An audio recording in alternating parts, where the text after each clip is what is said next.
Sir jallikattu என்பது வேணுமா வேணாமா சார் ஆலோசனை சார் கன்சல்டிங். ஜல்லிக்கட்டு வேணும்தான்ப்பா, அது ஒரு வீர விளையாட்டு, அது பாரம்பரியமா வருது. அதாவது பரம்பரையா வந்து பண்பாடு நம்முடைய பண்பாடு சார். நான் அது வந்து வேணாம் சொல்றேன் சார். ஏன்னா அது வந்து ஒரு காட்டு மிராண்டித்தனமா எனக்கு தோணுது. எப்படின்னு வச்சுக்கலாம், 350 கிலோ மாடு இருக்குது, அது திமில பிடிச்சி ஓடுறாங்க, திமில பிடிச்சி சிம்பி விடுது. அது 5 இருபது ஜீவன் என்ன தெரியும். அது 350 400 500 கிலோ கூட இருக்குது.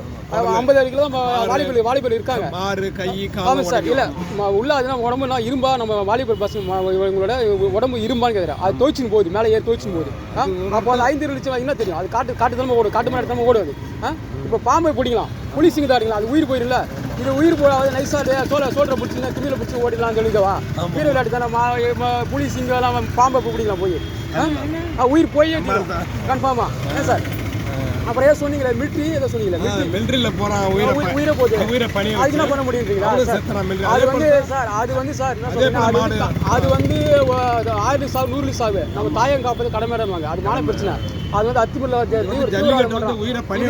இது வந்து அத்தியாவசியம், இது அனாவசியம். புரியுதுங்களா. வேற ஏதாவது சொல்லி கமலஹாசன் சொன்னீங்க சார். கமலஹாசன் மெட்ராஸில் விளையாட சென்னையில் வந்து விளையாட சொல்றாரு. அவருக்கு ஒரே ஒரு மகன் பிறந்து அது கொலை செஞ்சு இருந்தா உயிர் போனா அவர் சொல்லுவாரா? சொல்லுங்க. அதாவது அவங்க மனைவி அப்படியே துக்கத்தில் முடிக்கிடுவாங்க. அந்த பையன் ஒரே மகன் போயிட்டானே, அவங்க ஒரு கவலையாக பிடிச்சி அவங்க நோய்வாய்ப்பட்டுருவாங்க. அவரும் மனைவி மிராட்டம் அவரு அப்போ பையனும் போயிட்டான்னு சொல்லிட்டு அவரும் துக்கத்தில் முடி கோடிங்களாம் பணம் புரோஜனம் கிடையாது.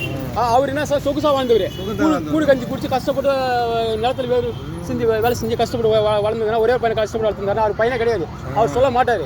அவர் நல்லவர் தான், நைஸ் ஜென்டில்மேன், அவர் ஒத்துக்கிறாங்க கமலாசன். புரியுதுங்களா. அதாவது ஒரு வீட்டில் வந்து துக்கமாக இருந்துன்னு ஒரு வீட்டில் வந்து கார் வாங்கி அவங்க பரிசு பெற்று இருந்தாலும் அது எப்படி நல்லா இருக்கும். ஒரு வாரம் கொண்டாடுறாங்க பொங்கல், தீபாவளிக்கு ஒரு நாள் முடிஞ்சுது, சந்தோஷமாக கொண்டாடுறாங்க. அப்போ ஒரு வீட்டில் துக்கமாக இருக்குது. அது வந்து நம்ம நினச்சி பாருங்கள், அவங்க நேரத்தை நினச்சி பாருங்கள். இறந்தால் விளைவுக்கு உயிர் மிக்க முடியாது. ஒரு விஷயம் நடந்து முடிஞ்சால் நடந்து முடிஞ்சது தான். புரியுதுங்களா.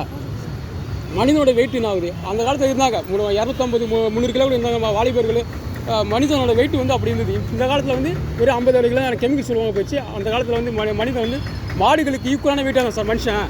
சார் பல தலைமுறைக்கு முன்னாடியே மனிதன் வந்து ஒரு வால் 20 கிலோ வாழை சண்டை போட்டான். அந்த காலத்தில் மன்னர் காலத்தில் வந்து ஜல்லிக்கட்டு இருந்தது. அப்போ வந்து 20 கிலோ வாழை தூக்கி சண்டை போட்டானா அவன் 250 கிலோ 300 கிலோ இருந்திருப்பான். மாடுகள் ஈக்குவலான வெயிட்டாக இருந்திருப்பான். மிஞ்சி போனால் மாடுகள் 20 கிலோ 30 கிலோ அதிகமாக இருந்திருக்கும். இப்போ வந்து மாடு வெயிட்டுக்கும் 6ல் ஒரு பங்குனியாக இருக்கான். 400 கிலோ அது திமில பிடிக்கிறான் சார். ஒருத்தன் பிடிக்கிற 2 பேர் பிடிக்கிறான், இன்னும் நிறைய பேர் பிடிக்கிறாங்க. திமில பிடிச்சி ஓடுறாங்க. அது சிம்பி விடுது, கீழே விடுறான், காலை துவைக்குது. அது வெயிட்டு காலை துவைச்சா உடம்பு என்ன அது இதுவாக கேட்குறேன் நான். உள்ள பேர் பார்ட்ஸ்லாம் இரும்பாங்க. உயிர் போனால் வருமா? ஒரே பிள்ளை பத்து உயிர் போனால் பிள்ளை பறி கொடுத்து எந்த அளவுக்கு அவங்க மனசு வந்துவாங்க.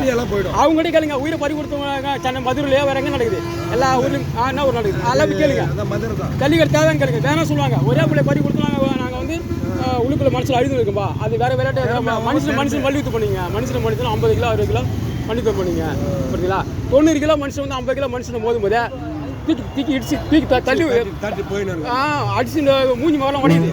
இது வந்து பாருங்க 6ல் ஒரு பங்குடியில் மனுஷன் எதுக்காக போய் அவங்கள்ட்ட முன்னாடி போராட்டம் பண்ணாங்க. நாங்கள் கொம்பை பிடிச்சி அடைக்கிறது இல்லை, திமில பிடிச்சி தான் ஓடுறோன்றாங்க. WTFல பாருங்க 150 கிலோ இருக்கான். அவன் வீட்டில் வந்து ஒரு 60% தான் இருக்கான்.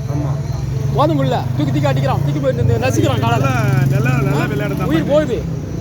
நல்ல விளையாட்டு இல்லை சொல்கிறேன். ஜல்லிக்கட்டு தேவை. என்னோட கருத்து. உங்கள் கருத்து? ஜல்லிக்கட்டு தேவையா தேவையில்லையா? சார் வீரம் என்பது வந்து இவ்வளோ பாராட்டு உங்களுக்கு புரியல சார். ஜல்லிக்கட்டு என்னோட கருத்து வந்து வேணான்ற உயிர் போகிற விஷயம். உயிர் விளைவிக்க முடியாது. நாட்டு மக்களாக ஒத்துக்கணும். என்னோட கருத்து இது. என்னோட கையில் பதிவு பண்ணுறேன். எல்லாம் ஒன்றா சேர்ந்து எல்லாம் உயிர் போனவங்களை போய் உயிர் போன வீட்டில் போய் கேளுங்க வேணுமா. சரி ரைட், ஓகே, தேங்க்யூ சார்.